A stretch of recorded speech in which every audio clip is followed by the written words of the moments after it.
Hello friends, स्वागत है आपका आज की इंटरेस्टिंग रिएक्शन वीडियो में। लगभग 2 किलोमीटर की एरिया में 12 लाख लोगों का रहना हैरानी वाली बात है ना। लेकिन ऐसा ही कुछ हाल है सपनों के शहर मुंबई के बीच में बसने वाले सबसे बड़े स्लम एरिया धारावी का, जहां पर रहने वाली जनसंख्या कई देशों की जनसंख्या से भी कहीं ज्यादा है। और आज के इस वीडियो में भी हम आपको वर्ल्ड के one of the biggest slum Dharavi के बारे में बहुत सारे इंटरेस्टिंग फैक्ट्स बताने वाले हैं। फैक्ट नंबर 1, मुंबई शहर के बीचों बीच मौजूद धारावी स्लम का यह एरिया 18वीं सदी में एक आइलैंड हुआ करता था, जहां पर मछुआरे मछली पकड़ने का काम करते थे। लेकिन जैसे जैसे समय बीतता गया वैसे ही इस आइलैंड का पानी दलदल बनता गया, जिसके कारण यहाँ पर मछली पकड़ने का काम खत्म हो गया और फिर लोगों ने यहाँ पर रहना और घर बनाना शुरू कर दिया। शुरुआत में जो लोग आकर यहाँ पर बसे उन्होंने अपने लिए बड़े बड़े घर बनाए, लेकिन जैसे ही जनसंख्या बढ़ती गई वैसे घरों का आकार छोटा होता गया और देखते ही देखते धारावी एशिया का सबसे बड़ा स्लम एरिया बन गया। फैक्ट नंबर 2, धारावी को एशिया का सबसे बड़ा स्लम कहा जाता है, लेकिन यहाँ ध्यान देने वाली बात यह है कि यह जनसंख्या के हिसाब से एशिया का सबसे बड़ा स्लम है, जबकि एरिया के हिसाब से अगर देखें तो ये मैक्सिको के नेजा चाल्को इट्जा और कराची के ओरांगी स्लम के बाद से एशिया का दूसरा और दुनिया का तीसरा सबसे बड़ा स्लम है। लगभग 2 स्क्वायर किलोमीटर की एरिया में फैला यह स्लम मुंबई के 2 रेलवे लाइंस वेस्टर्न और सेंट्रल रेलवे के बीच मौजूद है और मुंबई की प्राइम लोकेशन पर बसा हुआ यह स्लम चारों ओर से माहिम, बांद्रा, सियोन और माटुंगा जैसे फेमस इलाकों से घिरा हुआ है। फैक्ट नंबर 3, धारावी में रहने वाले लोगों की कुल संख्या का सटीक पता लगाना तो काफी मुश्किल है, लेकिन पिछले कुछ सालों में हुई जनगणना के हिसाब से यह अंदाजा लगाया जाता है कि इस समय इस विशाल झुग्गी बस्ती के अंदर 12 लाख से भी ज्यादा लोग रहते हैं। आपकी जानकारी के लिए बता दें कि इस स्लम की आबादी दुनिया के कई सारे देश जैसे कि फिजी, बहरीन, बहामास और ग्रीनलैंड की कुल जनसंख्या से भी कहीं ज्यादा है और इस आबादी की वजह से ही इसको दुनिया का सबसे घना इलाका भी कहा जाता है, क्योंकि इतनी कम जगह में लाखों लोग जिस तरह से यहाँ पर रहते हैं वो वाकई में एक कमाल की बात है। यहाँ रहने वाले लोगों में 63% हिंदू, 30% मुस्लिम, 6% ईसाई और 1% अन्य धर्म के लोग हैं। फैक्ट नंबर 4, एक स्लम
धारावी को भारत का सबसे ज्यादा पढ़ा लिखा स्लम एरिया माना जाता है, क्योंकि यहाँ के लोग पढ़ाई लिखाई को भी काफी महत्व देते हैं। और दोस्तों, आपको यह बात जानकर काफी हैरानी होगी कि इस इलाके का साक्षरता दर 69% से भी ज्यादा है और एक स्लम एरिया होते हुए भी इस तरह का साक्षरता दर होना वाकई में एक कमाल की बात है। फैक्ट नंबर 5, धारावी के अंदर कपड़ा, मिट्टी के बर्तन, चमड़ा और स्टील आदि का उत्पादन करने वाली लगभग 500 से भी ज्यादा मैन्युफैक्चरिंग यूनिट मौजूद है।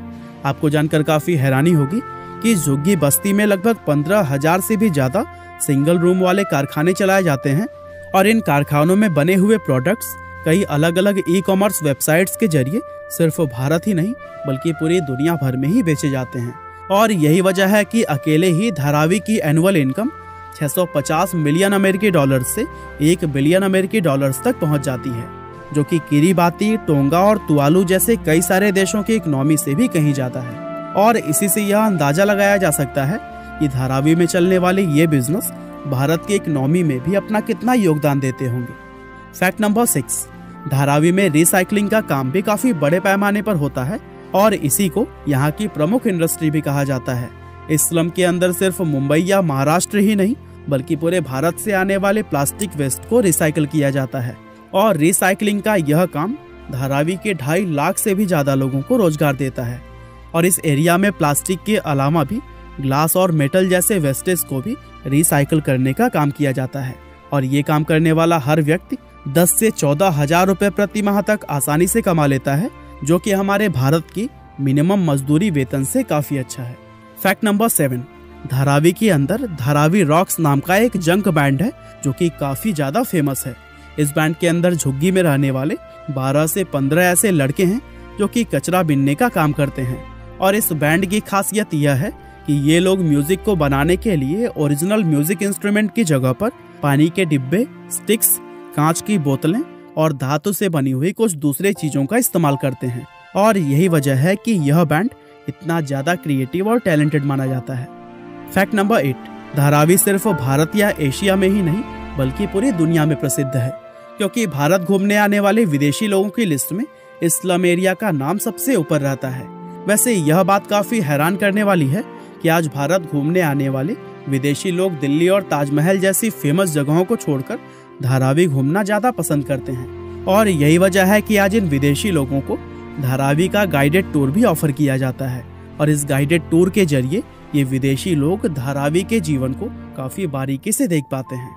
फैक्ट नंबर 9, धारावी हमेशा से ही हिंदी फिल्म इंडस्ट्री बॉलीवुड का एक अहम हिस्सा रहा है। मशहूर फिल्म डायरेक्टर और राइटर सुधीर मिश्रा ने 1992 में आई धारावी नाम की अपनी फिल्म के अंदर स्लम के लोगों की लाइफ को काफी अच्छे से दिखाया था, जिसके लिए इस फिल्म ने नेशनल अवार्ड भी जीता था। इसके अलावा ऑस्कर विजेता फिल्म स्लम डॉग मिलेनियर भी धारावी के स्लम में ही शूट की गई थी। इन दोनों फिल्मों के अलावा और भी बहुत सारी फिल्मों जैसे कि दीवार, सलाम बॉम्बे, परिंदा, भूतनाथ रिटर्न्स, आमिर और गली बॉय की शूटिंग भी धारावी में ही की गई है।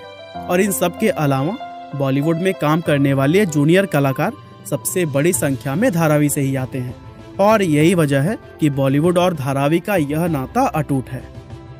तो दोस्तों, यह थे धारावी से जुड़े हुए कुछ इंटरेस्टिंग फैक्ट्स। क्या आप कभी स्लम एरिया में गए हैं या फिर अगर आप यहीं पर रहते हैं तो फिर हमें कमेंट करके जरूर बताइएगा। आपका बहुमूल्य समय देने के लिए बहुत बहुत धन्यवाद। 2 किलोमीटर के इलाके में 12 लाख इंसान, तो फिर यकीनी तौर पर मसाइल तो होंगे, जिसमें सबसे बड़ा मसला घरों का और गलियों का तंग होने। और धारावी जिस तरह वीडियो कह रहे थे कि अपनी आबादी को लेकर दुनिया का सबसे बड़ा स्लम है और ये एक ऐसी जगह पे है जो दुनिया की एक बड़ी इकानमी का फाइनेंशियल कैपिटल है, उसकी एक प्राइम लोकेशन के अंदर, बिल्कुल जिस तरह वीडियो कह रहे थे कि वेस्टर्न और सेंट्रल रेलवे के दरमियान बिल्कुल ये आबाद किया गया है, सिर्फ 2 किलोमीटर का इलाका। लेकिन यहाँ पर ज़िंदगी सच में बहुत ज़्यादा मुश्किल है, खुसूसन जो सहूलियात इंडिया के दीगर इलाकों में लोगों को मैसर है वो यहाँ पर बिल्कुल भी नहीं है। और उसमें सबसे जो बड़ी सहूलत है वो जगह का खुला होना है। यहाँ पर हमने देखा कि गलियाँ इतनी तंग हैं कि अगर 2 लोग आमने सामने से गुजरना चाहें तो शायद किसी एक को रुक के रास्ता देना पड़ेगा। हालांकि हम इंडिया के दीगर शहर देखे हैं, वहाँ पर हालात इतने ज़्यादा ख़राब नहीं जितने हमें स्लम में दिखाई देते हैं। लेकिन उसके बावजूद स्लम में सब कुछ नेगेटिव नहीं है, बल्कि पॉजिटिव चीज़ें देख के और सुन के भी बहुत अच्छा लग रहा था। और सबसे अच्छी बात लग रही थी कि स्लम के लोग अच्छे खासे तलीम याफ्ता हैं, यानी कि वो शरह खानगी जो स्लम के एरिया में है वो तकरीबन 70% को हाथ लगा रही है और ये पाकिस्तान के लिटरेसी रेट से भी ज़्यादा है। इसके साथ साथ जो वीडियो कह रहे थे कि यहाँ की 12 से 14 साल के दरमियान की लड़कियों ने जो 3 एप्लीकेशनें बनाई है यहाँ के लोगों की आसानी के लिए, वो भी सच में बहुत ज़बरदस्त बात है और इन लोगों के टैलेंटेड होने का एक अच्छा खासा सबूत भी है। अपने एरिया को लेकर ये कराची के स्लम एरिया उरंगी से थोड़ा छोटा है, इस तरह वो मैक्सिको के स्लम एरिया से भी छोटा है, लेकिन अपनी जनसंख्या को लेके ये दुनिया का सबसे बड़ा स्लम एरिया है। छोटे छोटे मकान और छोटी छोटी गलियां, लेकिन उसके बावजूद इसी एरिया में खड़े होकर मुंबई की बुलंद और बाला बिल्डिंग्स नज़र आती हैं और सच में एक अच्छा नज़ारा पेश करती हैं। लेकिन ये लोग नज़ारों से बहुत ज़्यादा दूर है क्योंकि इनकी ज़िंदगी बज़ाहिर बहुत ज़्यादा मुश्किल दिखाई देती है। और अगर रिलीजियस की बात की जाए तो यहाँ पर 3 बड़े मज़हब रहते हैं, 63% हिंदू, 30% मुस्लिम, और उसके बावजूद ये इलाका अमन का गहवारा बना रहे, तो सच में बहुत ज़बरदस्त बात है। और जो यहाँ के इलाके के लोगों की अर्निंग की बात की गई तो वो सच में बहुत ज़्यादा अमेजिंग है। वैसे इससे पहले मैं समझता था कि इस्लाम एरिया में सिर्फ कबाड़ खाने का काम होता है, सिर्फ स्क्रैप का काम होता है, लेकिन यहाँ पर कपड़े का और चमड़े का और स्टील का जो काम बताया गया, 500 के करीब यहाँ पर बताया गया कि यूनिट्स लगे हुए हैं। इसके साथ साथ 14,000 कारखाने हैं एक कमरे के, तो ये सच में बहुत ज़बरदस्त है और जिसकी इकॉनमी है वो तो बिल्कुल हैरान कर देने वाली है।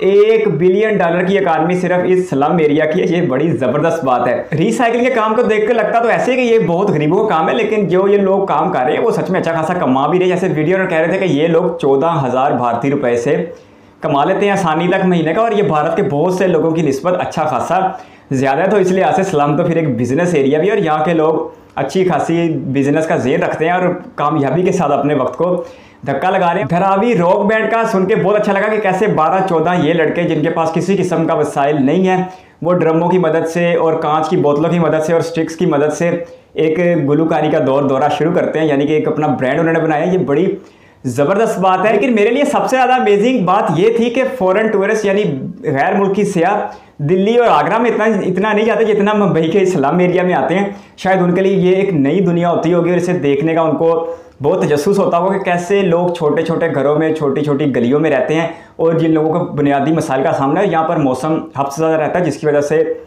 यहाँ के लोगों की ज़िंदगी अच्छी खासी मुश्किल है। अब ये भारत सरकार को देखना है कि वो स्लम एरिया के, मुंबई जैसे शहर में स्लम एरिया के माथे पर लगे हुए दाग को कैसे मिटाती है और कौन सी हुकूमत आगे बढ़ के इन 12 लाख लोगों की ज़िंदगी के लिए बेहतरी के असबाब पैदा करती है। क्योंकि अब वक्त को बदलना चाहिए और बॉलीवुड की फिल्मों की तरफ में जिस तरह हम स्लम एरियाज़ को देख के मुंबई को समझते रहे थे, मुंबई ऐसा बिल्कुल भी नहीं है।